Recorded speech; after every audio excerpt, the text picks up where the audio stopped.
معزز ناظرین، آج کی اس ویڈیو میں ہم آپ کو قربانی کی اس کہانی سے روشناس کروائیں گے جو صدیوں پر محیط ہے۔ کیا آپ نے کبھی سوچا ہے کہ قربانی کا رواج کتنا پرانا ہے اور ہزاروں سال پہلے انسان مصیبتوں سے چھٹکارا پانے کے لیے قربانی کیوں کیا کرتے تھے؟ آج کی اس ویڈیو میں ہم اس سوال کا جواب تلاش کریں گے اور آپ کے سامنے قربانی کی وہ تاریخ کھولیں گے جو شاید آپ نے پہلے کبھی نہیں سنی ہوگی۔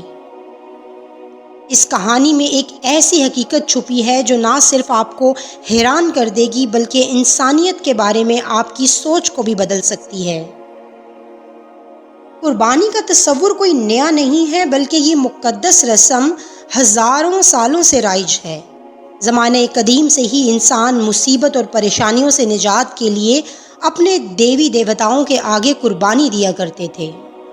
مختلف مذاہب اور کلچرز میں اس قربانی کو بھینٹ، بلیدان، ہیوسیا، یگیا، شاؤٹو اور مختلف ناموں سے پکارا جاتا تھا۔ قربانی کی یہ رسم ان کے لیے نہایت ہی مقدس تھی، البتہ مختلف مذاہب اور علاقوں میں قربانی کرنے کا طریقہ بھی مختلف تھا۔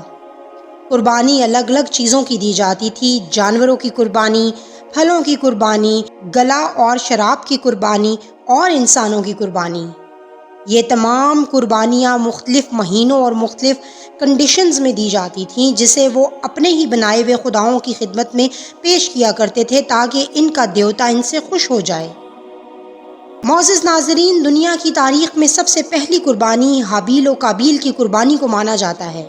بیشتر آسمانی کتابیں بتاتی ہیں کہ دنیا کے سب سے پہلے انسان حضرت آدم علیہ السلام کے بیٹے قابیل اور حابیل میں کسی بات پر جھگڑا ہو گیا تھا، لہٰذا اللہ نے دونوں سے قربانی مانگی۔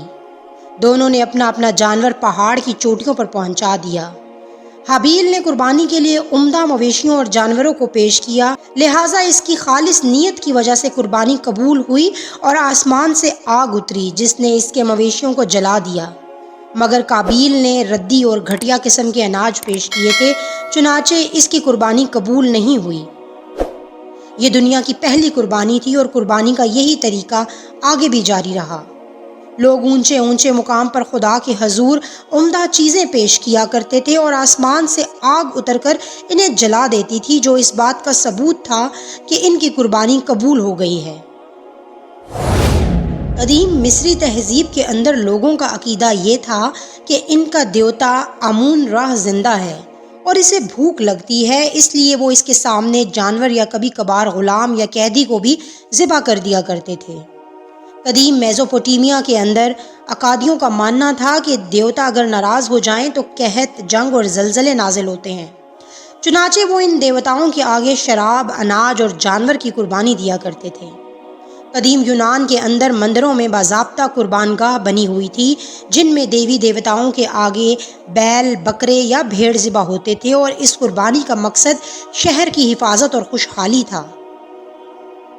قربانی کا سب سے انسانیت سوز اور دردناک طریقہ مایا تہذیب کے اندر تھا۔ مایا کا ماننا یہ تھا کہ سورج اور وقت کو جاری رکھنے کے لیے خون لازم ہے، اس لیے وہ سال میں ایک مرتبہ اپنے قبیلے سے ایک شخص کو چنتے تھے اور اسے ذبح کرنے کے بعد اس کا دل نکال کر سورج دیوتا کو پیش کرتے۔ فرعونیوں کے دور میں مصری لوگ دریائے نیل کی روانی کو برقرار رکھنے کے لیے ایک خوبصورت کنواری لڑکی کو زیورات سے سجا کر دریا میں نظر کر دیا کرتے تھے، جسے اسلام کی آمد کے بعد حضرت عمر فاروق رضی اللہ تعالیٰ عنہ نے ختم کروایا۔ ہندو مت کی بات کریں تو اس میں بلی کا رواج ہزاروں سالوں سے رائج ہے، جس میں مخصوص موقع پر مختلف چیزوں کی قربانی دی جاتی تھی۔ ویدک دور میں ہندوؤں کی خاص عبادت یگیا کے ذریعے آگ میں جانوروں کو جلا کر قربانی دینے کا ذکر ملتا ہے، جسے اگنی دیوتا خوش کرنے کے لیے کیا جاتا تھا۔ سال میں ایک مرتبہ شاہی یگیا ہوتا تھا جس میں بادشاہ حکومت کو مضبوط کرنے کے لیے گھوڑے کی قربانی دیتا تھا۔ کچھ مقامی ہندو راجا مخصوص موقعوں پر انسانی قربانی بھی دیا کرتے تھے۔ مورخین کے مطابق اڑیسہ میں جگن ناتھ مندر کے ابتدائی دور میں انسانی بلی بھی دی جاتی تھی، جسے بعد میں انگریزوں نے سال 1850 میں غیر قانونی قرار دے کر اسے بند کروا دیا تھا۔ افریقہ، انڈونیشیا اور جرمن قبائل اپنے اپنے دیوتاؤں کے غضب سے بچنے کے لیے نئی عمارتوں کی تعمیر یا اپنے بادشاہ کی موت کے وقت سینکڑوں انسانوں کی قربانی دیا کرتے تھے، جو کہ عموماً دشمن قبیلے کے ہوتے تھے۔ اس لیے تاریخ انہیں وحشی قبیلے کے طور پر یاد کرتی ہے۔ بنی اسرائیل بھی قربانی کے قائل تھے۔ جب انہوں نے اپنے پیغمبروں کی جانب سے قربانی کا حکم ہوتا تو آبادی سے باہر اپنے جانوروں کو پہاڑ یا کسی اونچی جگہ پر لے جا کر چھوڑ دیتے اور تھوڑی دیر بعد آسمان سے آگ اترتی جو جانوروں کو جلا کر راکھ کر دیتی۔ یہ اس بات کی علامت ہوتی تھی کہ قربانی قبول کر لی گئی ہے۔ معزز ناظرین، اسلام سے قبل زمانہ جاہلیت میں عرب کے بہت سارے قبائل جب کسی جنگ میں کامیاب ہو جاتے تو پکڑے گئے قیدیوں میں سے وہ خوبصورت ترین شخص کو چنتے اور اسے اپنے بتوں کے سامنے زندہ ذبح کر دیتے اور اس کے خون کو اپنے سر اور چہرے پر ملتے۔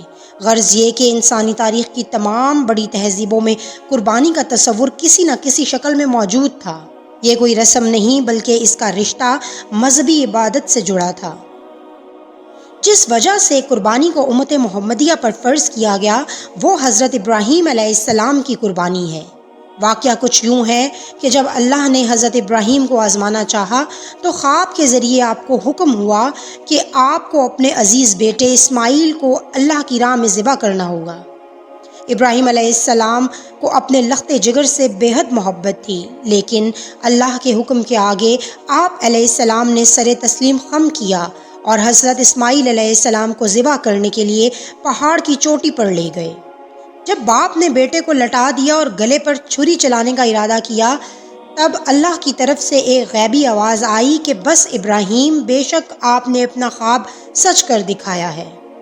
ابراہیم علیہ السلام رک گئے اور نظر اٹھائی تو سامنے ایک دمبا موجود تھا۔ آپ پہاڑ سے اترے اور اس دمبے کو ذبح فرمایا۔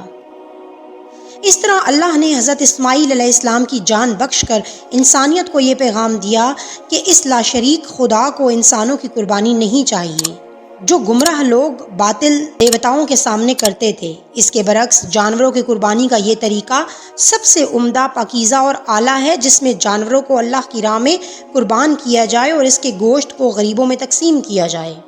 حضرت ابراہیم علیہ السلام کی قربانی کا یہ طریقہ عیسائیت اور یہودیت میں بھی موجود تھا، لیکن اس میں وقت کے ساتھ بدعات اور خرافات بھی شامل ہو گئی تھیں، جبکہ اسلام کے اندر اس سنت ابراہیمی کی صحیح تصویر موجود ہے، کیونکہ قربانی کی اس سنت کو زندہ فرمانے والے خود آخری نبی حضرت محمد مصطفیٰ صلی اللہ علیہ وآلہ وسلم ہیں، جنہوں نے اس سنت کو دوبارہ زندہ کیا اور آج دنیا کے تقریباً ہر کونے میں لاکھوں مسلمان اس مبارک سنت کو ہر سال ادا کرتے ہیں۔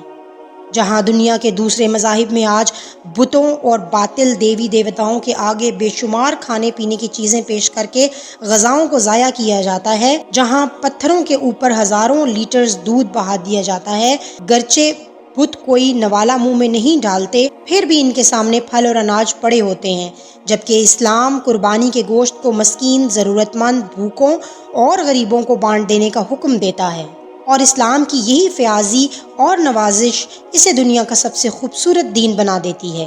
معزز ناظرین، اسلام کا تصور قربانی سب سے جدا ہے۔ اسلام مال، جان اور خاندان، غرض یہ کہ ہر چیز کی قربانی دینے کا درس دیتا ہے، لیکن ایسے طریقے پر جس سے کسی کے حقوق پامال نہ ہوں۔ اسلام کے اندر ذی الحج کے مہینے میں بہترین اور پاک جانوروں کی قربانی کرنے کا حکم ہے، جس کا مقصد صرف اللہ کی رضا حاصل کرنا ہے اور سنت ابراہیمی کی پیروی کرنا ہے، جبکہ دوسرے مذاہب میں صرف دنیاوی حصول، دیوتاؤں کو خوش کرنا اور موسموں میں تبدیلیوں کے لیے قربانی دی جاتی ہے۔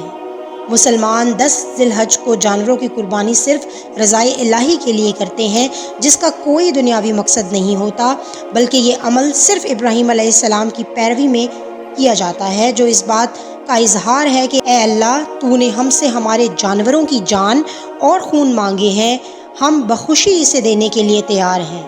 صرف یہی نہیں، اگر تو ہم سے ہماری جان اور ہمارا خون مانگے گا تو ہم اس سے بھی پیچھے نہیں ہٹیں گے۔